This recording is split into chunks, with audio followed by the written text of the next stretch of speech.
Assalamualaikum warahmatullahi wabarakatuh. Bagaimana kabarnya teman-teman? Mudah-mudahan tetap dalam keadaan sehat walafiat semuanya ya. Untuk edisi kita kali ini saya akan membahas terkait hutang piutang. Yang namanya hutang piutang sejatinya ini merupakan sebuah perbuatan hukum di ranah perdata, karena tentunya terjadinya sebuah hutang piutang itu berdasarkan atas kesepakatan atau perjanjian yang dibuat antara satu pihak dan pihak lain. Namun kenyataan di lapangan seringkali kita temui perkara hutang piutang ini yang berujung pada pelaporan tindak pidana. Kenapa bisa seperti itu? Tentu saja hal seperti itu bisa saja terjadi teman-teman. Meskipun yang namanya perkara hutang piutang ini adalah ranahnya perdata, tapi akan tetap bisa berdimensi pidana jika, ini kita ambil contohnya saja, ketika seseorang meminjam uang kepada orang lain. Kita ambil contoh si A meminjam uang kepada si B. Percakapannya seperti ini: "Hai bro, gue pinjam uang lu loh 1 juta aja." "Untuk apa bro?" kata si B kan.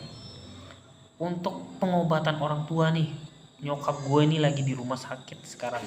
Jadi karena ibanya si B tadi, maka diberikanlah pinjaman kepada si A. Dikasihlah uang 1 juta kepada si A.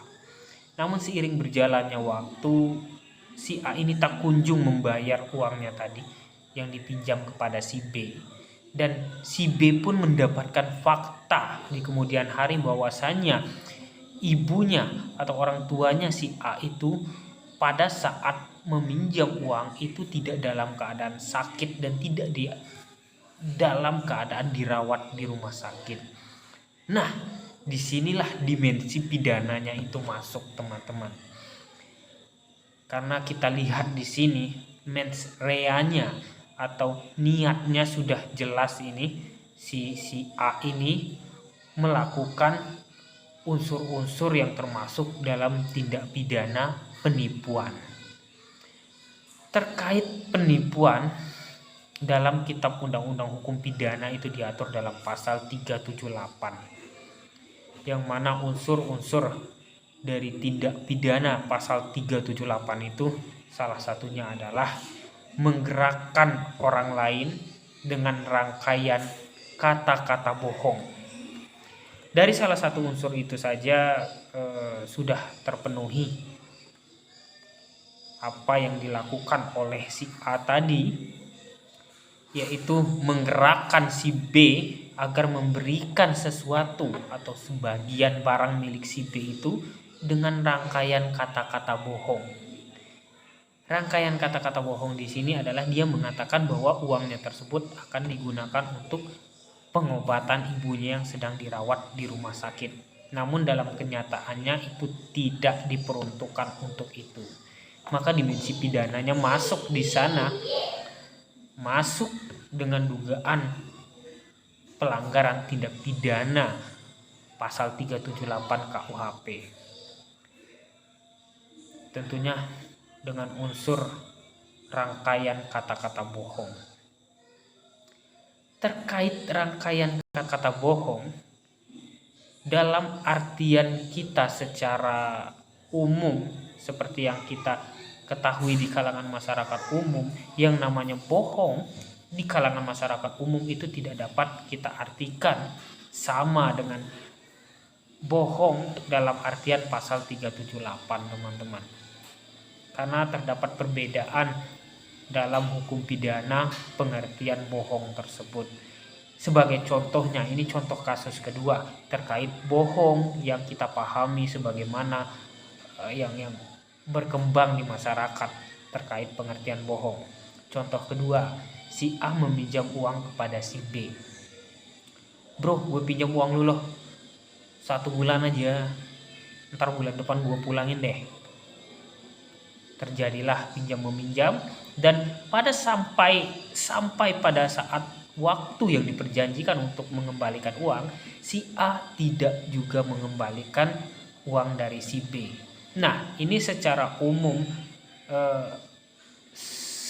di kalangan masyarakat ini si A ini bisa dikatakan sebagai orang yang berbohong. Namun bohongnya di sini tidak sama pengertiannya dengan bohong pada contoh kasus yang pertama tadi, teman-teman. Kalau pada contoh kasus yang pertama itu adalah bohongnya itu termasuk dalam unsur-unsur tindak pidana. Namun bohong yang pada contoh kasus yang kedua ini adalah masih dalam ranah perdata. Jadi si A ini untuk contoh kasus yang kedua ini melakukan perbuatan ingkar janji atau yang dikenal juga sebagai wan prestasi. Jadi si B untuk contoh kasus kedua itu dapat melakukan gugatan perdata atas perbuatan ingkar janji atau wan prestasi yang dilakukan oleh si A tadi. Itu perbedaan antara contoh kasus yang pertama dan contoh kasus yang kedua. Jadi teman-teman, kesimpulannya, meskipun perkara hutang piutang itu adalah perkara dalam ranah perdata, namun dalam pelaksanaannya di lapangan itu bisa saja terjadi atau masuknya dimensi pidana di sana, sebagai contoh seperti contoh kasus yang pertama tadi, teman-teman. Banyak kejadian di lapangan yang kita temui terkait hutang piutang yang berujung pada pelaporan tindak pidana. Tentunya pasal yang akrab dalam hal perkara hutang piutang ini adalah pasal 378 dan pasal 372. Pasal 378 itu tentang penipuan dan pasal 372 tentang penggelapan. Dua pasal ini adalah pasal yang saling berkaitan dan akrab sekali dalam perkara hutang piutang yang berdimensi pidana. Ujung-ujungnya pasti bakal ada pelaporan dengan dugaan tindak pidana pasal 372 dan 378, teman-teman. Sampai di sini saya rasa untuk penjelasan saya di segmen kita untuk kali ini. Tetap pantengin terus, subscribe, jangan lupa teman-teman, agar teman-teman bisa mendapatkan update-update terbaru dari video-video kita selanjutnya. Sekian, wabillahi taufik wal hidayah. Wassalamualaikum warahmatullahi wabarakatuh.